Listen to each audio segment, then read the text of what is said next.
गर्मी की छुट्टियों में दादाजी के पास घूमने आया बालक उछलते कूदते दादाजी के पास पहुंचा और बड़े गर्व से बोला कि दादाजी, जब मैं बड़ा हो जाऊंगा तब मैं एक सफल आदमी बनूंगा। क्या आप सफल होने के कुछ उपाय बता सकते हैं? दादाजी हाँ में सर हिला दिया और बिना कुछ कहे लड़के का हाथ पकड़ा और उसे करीब की पौधशाला ले गए। वहां जाकर दादाजी ने 2 छोटे छोटे पौधे खरीदे और घर वापस आ गए। वापस आकर उन्होंने एक पौधा घर के बाहर लगा दिया और दूसरा पौधा गमले में लगाकर घर के अंदर रख दिया। अब आपको क्या लगता है कि इन दोनों पौधों में से भविष्य में कौन सा पौधा अधिक सफल होगा?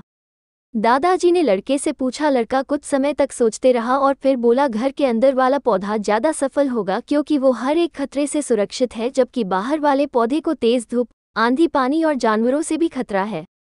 दादाजी बोले, चलो देखते हैं आगे क्या होता है, और वह अखबार उठाकर पढ़ने लगे। दादाजी दोनों पौधों पर ज़्यादा ध्यान देते रहे और समय बीतता गया। 3-4 साल बाद जब एक बार फिर वो लड़का अपने माता पिता के साथ गांव घूमने आया, तब अपने दादाजी को देखा तो देखते ही बोला, दादाजी, पिछली बार मैंने आपसे सफल होने के कुछ उपाय मांगे थे पर आपने तो कुछ भी नहीं बताया था, पर इस बार आपको कुछ बताना ही होगा। दादाजी मुस्कुराए और लड़के को उस जगह ले गए जहां उन्होंने गमले में पौधा लगाया था। अब वो पौधा एक पेड़ में बदल चुका था। लड़का बोला, देखा दादाजी, मैंने कहा था ना कि ये वाला पौधा ज़्यादा सफल होगा। दादाजी ने बोला कि अरे पहले बाहर वाले पौधे का हाल तो देख लो, और ये कहते हुए दादाजी लड़के को बाहर ले गए। बाहर एक विशाल पेड़ गर्व से खड़ा था, उसकी शाखाएं दूर तक फैली हुई थी और उसके छांव में खड़े राहगीर आराम से बातें कर रहे थे।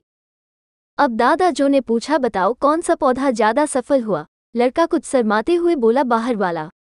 लेकिन ये कैसे संभव है? बाहर तो उसे ना जाने कितने खतरों का सामना करना पड़ा होगा। दादाजी मुस्कुराए और बोले, हाँ, बाहर वाले पौधे को बहुत सी चीज़ों से सामना करना पड़ा, लेकिन समस्या का सामना करने से अपने फायदे भी तो है।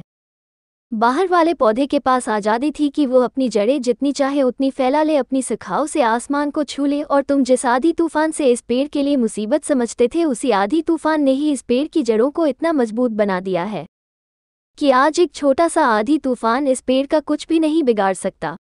बेटे, अब जो मैं तुम्हें बताने वाला हूँ उसे अगर तुमने अपने अंदर बैठा लिया तो तुम जिंदगी में जो कुछ भी करोगे उसमें सफल हो जाओगे। उन्होंने बोला कि अगर तुमने जीवन भर सिर्फ अच्छी विकल्पों को ही चुनते रहोगे तो तुम कभी भी उतने सफल नहीं हो पाओगे जितनी तुम्हारी क्षमता है, लेकिन अगर तुम तमाम खतरों के बावजूद इस दुनिया का सामना करने के लिए तैयार हो तो तुम्हारे लिए कोई भी लक्ष्य हासिल करना असंभव नहीं है।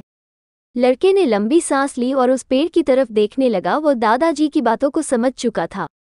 आज उसे सफलता का एक बहुत बड़ा सबक मिल चुका था कि जीवन में हम जिन रुकावटों को हम जितना बड़ा शत्रु समझते हैं वही हमें मजबूत और जीवन में बहुत ज़्यादा सफल बनाती है।